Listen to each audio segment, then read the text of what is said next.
안녕하세요. 77입니다. 이 시간에는 주택 외장재로 많이 쓰이는 사이딩에 대해서 좀 얘기를 해보려고 그래요. 그래서 사이딩의 종류는 보시다시피 뭐 세라믹 사이딩 요즘에 최근에 많이 쓰이는 겁니다. 근데 세라믹 사이딩 그 드레스라는 거는 그 메이커에서 그 붙인 이름이에요. 일본 생산품인데 그래서 세라믹 사이딩 또 목재 사이딩 그리고 시멘트 사이딩. 시멘트 사이딩은 굉장히 인기가 좋고 많이 쓰여요. 그 경량 목조주택, 투바이포 주택 그런 데 많이 쓰이죠. 그리고 비닐 사이딩. 비닐 사이딩은 요즘에 그렇게 뭐 많이는 안 쓰이는 것 같아요. 그리고 그 사이딩 시공 방법이라든지 특징 같은 것에 대해서 조금 얘기를 드리겠습니다. 먼저 세라믹 사이딩은 요즘에 많이 선호되는 제품인데 과거에는 이 세라믹 사이딩이 없었어요. 나온 지 얼마 안 됩니다. 그래서 여러 가지 장점도 있고 또 모던 스타일에 잘 어울리기 때문에 많이 쓰이는 것 같아요. 이 특징을 볼 것 같으면 세라믹 사이딩은 그 두께가 몇 가지가 또 있는데 여기 지금 그림에 보시는 거는 일본 코노시마 화학에서 만든 그 제품이에요. 그 제품 별칭이 세라믹 사이딩 드레스라는 건데 호무드 카타로코에서 발췌한 겁니다. 그래서 세라믹 사이딩의 특징은 불연성이고 또 내화성이고 그리고 표면의 그 도막이 굉장히 강한 도막을 입혀놨기 때문에 10년 정도는 충분히 그런 견디는 그런 강력한 도막을 갖고 있어요. 그리고 요 단면 그림에서 보듯이 구멍이 뽕뽕 뚫어져 있습니다. 이게 이제 다른 세라믹 사이딩 회사에는 없는 경우도 많은데 요 구멍을 넣어줌으로써 단열 성능도 있고 또 좀 가볍기도 하고 차음 성능도 또 좋아지고 그런데 요 조그만 구멍으로 무슨 단열 성능이 좋아지겠냐 하지만은 그 구멍이 역할이 꽤 큽니다. 그리고 차음 성능이라는 거는 음이 어떤 벽을 통과하지 못할 때 차음 성능이 좋다. 그러니까 음을 차단한다는 거죠. 그래서 그림에 보듯이 한 60dB짜리 음이 바깥에서 울려요. 근데 요 세라믹 사이딩을 한번 거치면서 약 30dB이 감쇄가 됩니다. 그래서 실내에서는 한 30dB 정도 그런 음이면 상당히 조용한 편이에요. 이렇게 소곤소곤 얘기하는 정도가 30dB 정도입니다. 그리고 세라믹 사이딩의 그 크기는 보통 그 폭이 한 50cm가 좀 안 돼요. 455mm죠. 그리고 길이는 3m가 조금 넘어요. 3m 30. 그래서 요 뭐 계산해 보면 나오지만은 장당 한 장당 그 면적은 1.34 스퀘어미터. 이건 왜 말씀드리냐면 벽 면적이 나오잖아요. 전체. 그럼 벽 면적이 나왔을 때 세라믹 사이딩이 몇 장이 필요하냐 그러면 이 숫자로 나누기를 해보면 되죠. 거기다 플러스 약간의 그 여유치 그걸 계산해 주면 됩니다. 그리고 한 장당 무게는 한 20kg 정도 된다. 이렇게 생각을 하시면 돼요. 그리고 또 요 뭐 드레스 제품 여기는 디펜스 코트라고 특수한 그 칠을 양쪽으로 다 해놨는데 요게 이제 발수 성능도 뛰어나고 그래서 그 오염 같은 거 그쵸 빗물 비바람 치고 뭐 그러면 빗물에 오염이 될 수가 있는데 그게 굉장히 눈에 띄게 오염이 안 됩니다. 그게 특징이에요. 그래서 요 세라믹 사이딩은 모던한 스타일, 그러니까 현대풍의 그런 주택에 잘 어울린다 이렇게 생각이 됩니다. 그 다음에 시멘트 사이딩인데 이게 제일 많이 쓰여요. 인기도 좋고 가격도 그렇게 비싸지 않고 그래서 시멘트 사이딩에 대해서는 조금 자세하게 말씀을 드리겠습니다. 원래 이제 사이딩이 목재였어요, 목재. 그쵸. 그전에는 뭐, 제재 기술이, 제재 공장, 뭐, 톱, 전기 모터, 이런 게 없을 때는 그냥 통나무 주택으로 그렇게 막 도끼질을 해서, 손으로 된 톱으로 해서 집을 지었는데, 이제 제재 기술이 발달하면서 나무를 켜면 널이 되는데, 그 널을 이용해서 벽에 붙여댄 거를, 목재 사이딩입니다, 그게. 처음에 그렇게 시작이 됐어요. 그래서 그 목재 사이딩의 무늬를 그대로 가져왔죠. 자연스럽게. 너무 밋밋해도. 그래서 이 시멘트 사이딩은 사진에서 보듯이 이런 모습이죠. 겉표면이. 그래서 나뭇결 무늬가 그렇게 찍혀 있어요. 그렇게 생산을 합니다. 확대된 그림은 이렇고, 그럼 시멘트라는 게 이렇게 휨에 약하고 또 잘 깨지고 그렇잖아요. 얇으니까. 그래서 그거를 막기 위해서 세멘트에다가 파이버, 그러니까 섬유질을 많이 섞어서 그렇게 해서 압축시켜서 만든 것이 세멘트 사이딩입니다. 근데 이 특징은 또 칠을 해서 쓰는 겁니다. 그러니까 칠을 하는 번거로움이 있다 이렇게 단점으로 생각할 수도 있지만 자유롭게 내가 원하는 색을 칠할 수 있는 게 세멘트 사이딩이에요. 조금 이따 설명하는 비닐 사이딩이라든지 이거는 칠을 안 하고 쓰는 겁니다. 자체 색 그대로 써야 되고, 또 목재 사이딩은 어때요? 칠의 선택의 폭이 너무 좁아요. 목재용 뭐 스테인을 바르게 되는데 그거는 약간 반투명식이죠. 그래서 색이 일반 세멘트 사이딩에는 어떤 뭐 페인트, 어떤 색상이든 다 가능한데 목재 사이딩엔 그게 좀 불편한 점이 있습니다. 보통 세멘트 사이딩은 두께가 7.5mm 그리고 무게는 한 10kg가 좀 안 돼요. 그래서 이 사이딩 폭은 한 23cm, 230mm에 길이는 3m 66 정도 됩니다. 왜 이 사이즈를 알아야 되냐면 그차례 물량을 뺄라 그러면, 그래서 요거 계산해 보면은 시공 면적이 0.84 스퀘어미터 한 장당 그렇게 돼요. 그리고 이제 이 시공법을 한번 볼 것 같으면 먼저 이제 그림을 보세요. 그림 보면은 스터드를 세우고, 그렇죠? 스터드라는 게 뭐예요? 2x4나 2x6 기둥 역할을 하는 그 세로, 그 목재죠, 구조재. 그리고 거기에 OSB 합판이 붙고, 그 다음에 타이백을 붙이죠. 타이백은 뭡니까? 방수 기능을 하는 그런 제품명이에요. 그 방습지다, 방습종이다 이렇게 생각을 하시면 되고, 그리고 거기에다가 바로 사이딩을 붙일 수가 있지만은 레인 스크린이라는 한 구조를 만들어 줄 수가 있어요. 그러면 그 타이백에다가 쫄대를 붙여야 돼요. 그죠? 뭐 두께는 그렇게 두껍지 않아도 돼요. 뭐 이 각재 아니더라도 합판 두께, 합판 뭐 12mm 그런 정도 두께의 쫄대를 쭉 박아대고, 그림이 이제 다음 요 그림 보시면은 하부에는 어떻게 돼요? 통기가 되게 해줘야 되는데 글로 벌레라든지 해충 뭐 이런 게 들어올 수가 있어요. 개미 같은 거. 그래서 거기다 방충망을 다 대줍니다. 꼼꼼하게 대줘야 돼요. 그 다음에 그림은 이제 사이딩을 이제 시공을 하게 되는 거예요. 그러면 이제 이 그림에서 보듯이 레인 스크린이라는 것이 그림에서 이제 보면은 이쪽 왼쪽에 점선 그 부분이 내부용 OSB고, 그 다음에 이제 이렇게 그려놓은 거 있죠. 이게 단열재. 그러니까 단열재만큼 두께가 뭐예요? 스터드 두께죠. 스터드. 그러니까 세로로 된 기둥 역할을 하는 막대기들. 그리고 거기다가 또 OSB 합판을 붙이고, 그 외부용 OSB가 되겠죠. 그 다음에 방습지, 말하자면 타이백 붙이고, 그 다음에 레인 스크린이라는 게 그 공기층을 둘 수가 있다. 그 다음에 사이딩을 붙인 겁니다. 그래서 그건 레인 스크린 그리고 사이딩 벽체의 그 단면을 보여드리기 위해서 그 그림이에요. 그 다음 그림은 그 역할이 어떻게 되냐, 레인 스크린의 역할. 이게 좀 중요해요. 그래서 습기를 배출한다. 왜 이게 습기가 목조주택에서는 습기가 굉장히 악영향이 될 수 있어요. 그리고 이 나무의 수명 연장을 할 수가 있습니다. 그렇죠? 나무가 습기에 약하기 때문에 그걸 조절을 해주고, 그리고 단열을 유지한다. 근데 이런 의문이 있어요. 아니 거기에 무슨 공기가 통하게 해놨는데 열 손실이 될 수 있을 망정 단열이 되겠냐. 근데 단열이 되는 이유는 예를 들어서 내부 결로가 생길 수가 있어요. 공기가 통하지 않게 해놓으면 실내에 있는 습한 공기가 벽체 안으로 들어가서 벽체 안에서 낮은 온도 부분에 결로가 생길 수가 있습니다. 내부 결로인데, 그렇게 되면은 그 주로 목조주택에 쓰이는 유리솜이죠. 그라스울. 그게 습기에 젖어서 단열 성능이 현저히 떨어질 수가 있어요. 근데 그런 게 방지가 되기 때문에 요 레인 스크린 역할이 좋습니다. 그런 걸 방지하고. 그 다음에 그림은 요 이제 세멘트 사이딩 취급할 때 좀 주의점이 있어요. 그러니까 아무리 섬유질을 넣었다고 해서 휨에 대한 그런 보완을 했다 그래도 눕혀서 들면은 어떻게 됩니까? 이게 부러질 수가 있어요. 그렇기 때문에 들 때는 이렇게 세워 드는 게 좋다. 또 뭐 한 장씩은 혼자 들지만은 뭐 두세 장 들 때는 둘이서 드는 게 좋아요.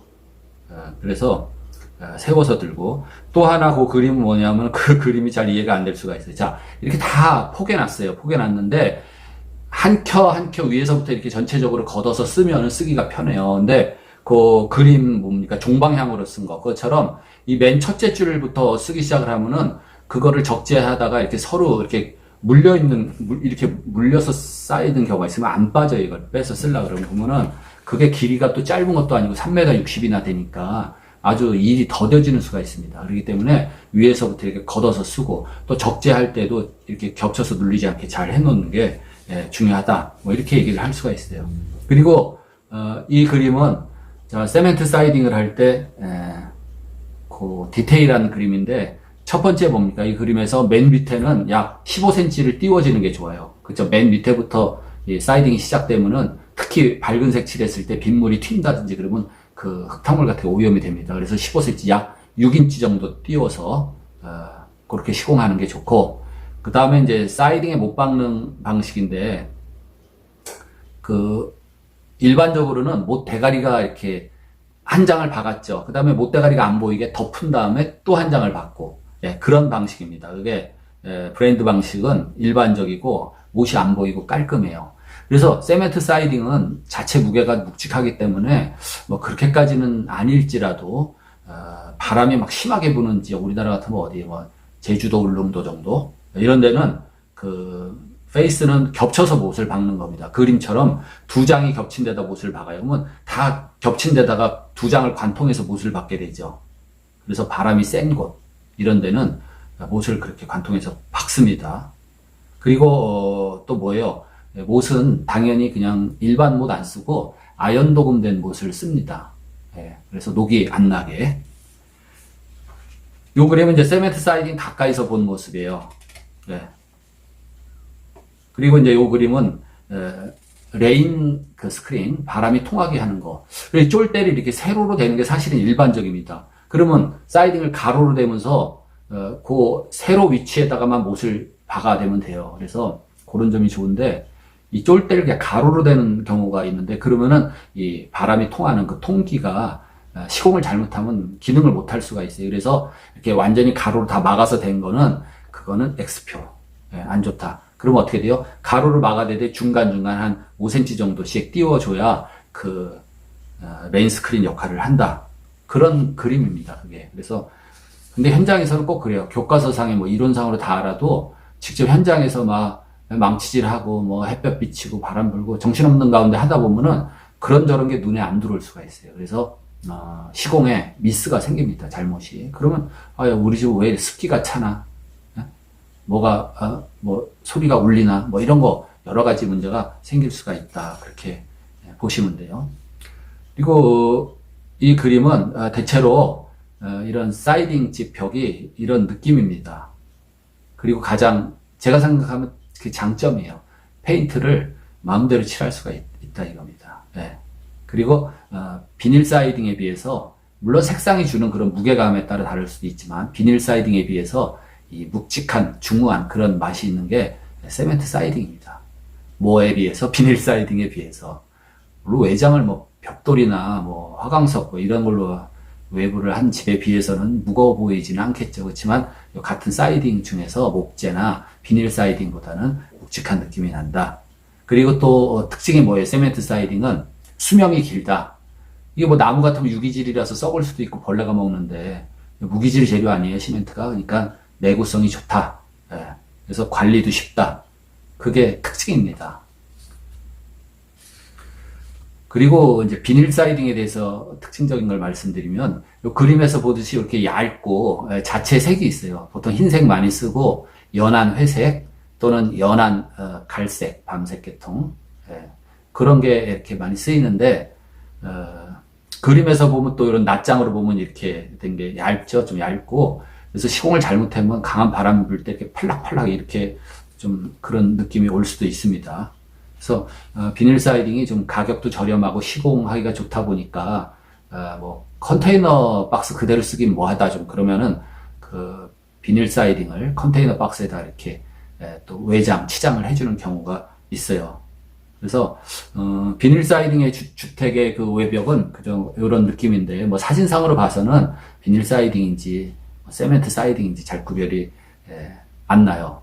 그리고 요 그림은 이게 전체적으로 지금 요거는 이제 비닐 사이딩이 어느 그 코너에는 뭐 코너비드, 뭐 처마이 쇼펜, 뭐 각 비닐 사이딩 부자재들이 들어가는 걸 표시해 놨는데 이 그림이 이 사진이 대체로 미국식 목조주택의 그냥 대표적인 그런 디자인입니다. 그래서 비닐 사이딩으로 하던 뭐 목재 사이딩으로 하던 세멘트 사이딩으로 하던 그런 대표적인 그냥 그림이라고 보시면 돼요. 그러면 특징이 뭐냐? 비닐 사이딩은 첫째 가격이 싼 겁니다. 그 다음에 시공도 쉽고 뭐 이렇게 먼지도 안 나고 톱질을 하고 그 필요 없어요. 가위로 다 잘라질 수 있습니다. 그 다음에 도장 같은 거 칠하고 이런 거 번거로운 거 필요 없어요. 그냥 그대로 쓰면 됩니다. 그리고 관리가 쉽다. 뭐 때도 잘 안 타지만 때 타면 물을 뿌려가지고 씻어내면 돼요. 그 플라스틱 제품이기 때문에. 근데 또 어떤 게 있냐면 집이 조금 뭐랄까 가벼워 보인다. 그게 또 특성이에요. 단점이죠. 그리고 이게 아무래도 화학 플라스틱 제품이기 때문에 추운 계절, 겨울에 그런 때 충격을 받으면 깨질 수가 있습니다. 그런 점들이 요 비닐 사이딩의 특징이에요. 그리고 이제 이 과거로부터 역사가 긴 그 목재 사이딩인데 그렇잖아요. 옛날에 우리가 화학공업이 발달하지 않고 뭐 건자재 같은 거 뭐 다양하게 생산이 안 될 때는 그냥 나무를 켜서 널재를 만들어서 그렇게 해서 붙인 게 이게 목재 사이딩입니다. 목재 사이딩 종류 보면은 그림에서 보듯이 그 베벨 사이딩은 쐐기형으로 생겼어요. 그 다음에 로그 사이딩은 통나무식으로 그쵸 하프로그인데 그거 다 붙여놓으면은 밖에서 보면은 통나무 주택하고 똑같아요. 그 다음에 거기 이제 비닐 사이딩은 조금 전에 얘기한 건데 목재 사이딩은 아니죠. 근데 거기 이제 그 다음에 세멘트 사이딩도 앞서 말씀드린 거고 그 수직 사이딩은 그 목재 사이딩입니다. 목재 사이딩인데 그 쪽매가 있어요. 그쵸 이렇게 한쪽은 뾰족하고 한쪽은 홈이 파이고 그거를 제혀 쪽매라고 합니다. 제혀 쪽매. 근데 이렇게 된 쪽매로 껴가지고 루바도 이렇게 생겼죠. 쪽매가 있습니다. 그래서 세워서 쓸 수도 있다. 물론 가로로도 써요. 그리고 그 밑에 방부 채널 사이딩이라고 있죠. 그거는 이제 가로로 씁니다. 세로로 쓰면은 비가 이렇게 거꾸로 방향으로 비가 칠 때는 들이칠 수가 있어요. 근데 이것도 쪽매인데 이런 쪽매를 이렇게 턱이 돼 있어요. 반턱 쪽매라고 합니다. 반턱 쪽매. 그래서 쪽매 종류가 뭐 빗쪽매, 반턱 쪽매, 제어 쪽매 뭐 종류가 4가지가 있는데 그건 자세한 거는 요 2가지 정도 쪽매라는 게 이런 거로구나. 그림에서 보는 이 로그 사이딩은 붙여놓으면은 통나무 주택처럼 그렇게 되는 거죠.